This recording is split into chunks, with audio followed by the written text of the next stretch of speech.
This is the Lex Beyond podcast by Lexicon Labs. I'm Lex. And I'm Bianca.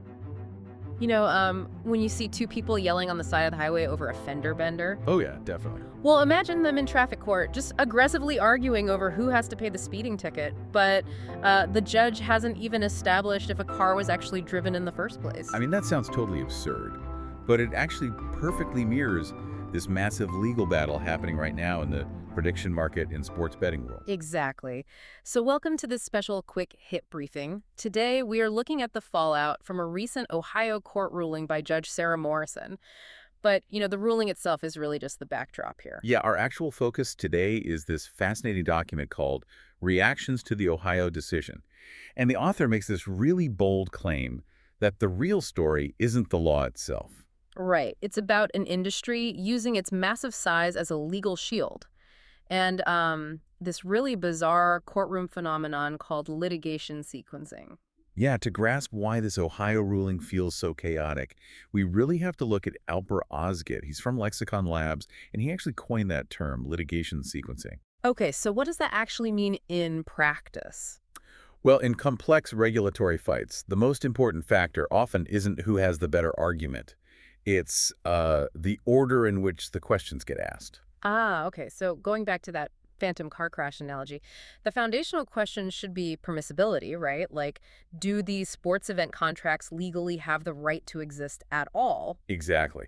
But that question was not even on the docket. The lawsuit just blew right past permissibility and jumped straight to preemption. Which basically means asking who gets to regulate this. Like, is it the states or is it the federal government? Right, exactly. But wait, how does a judge even write a ruling when that foundational question is completely skipped? I mean, she has to decide who regulates a financial product without formally establishing what the product actually is. Well, that's the whole problem. Legally, a court shouldn't mix those two inquiries. But because the lawsuit's frame was so incredibly narrow, Judge Morrison was practically forced into a corner. Oh. Yeah, she was stuck between a rock and a hard place. She had to evaluate jurisdiction while totally in the dark on permissibility. So if she can't easily say yes or no to these markets existing, how on earth does she rule? She has to look at the real-world fallout, I guess. Right, and she argued that classifying these sports event contracts as swaps would be absurd. And just a quick refresher for you listening, fine. A swap is essentially a financial derivative where two parties exchange risk. And if these contracts are legally classified as swaps, they suddenly fall under strict federal jurisdiction, specifically the CFTC, the Commodity Futures Trading Commission. Which would be a huge deal. Huge.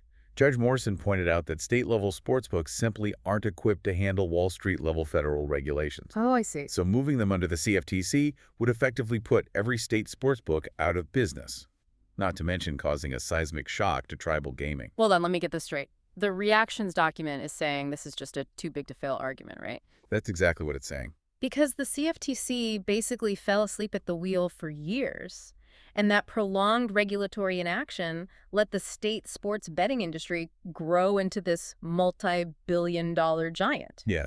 And now they are using that bloated size as a legal shield. That is the core argument of the reactions piece.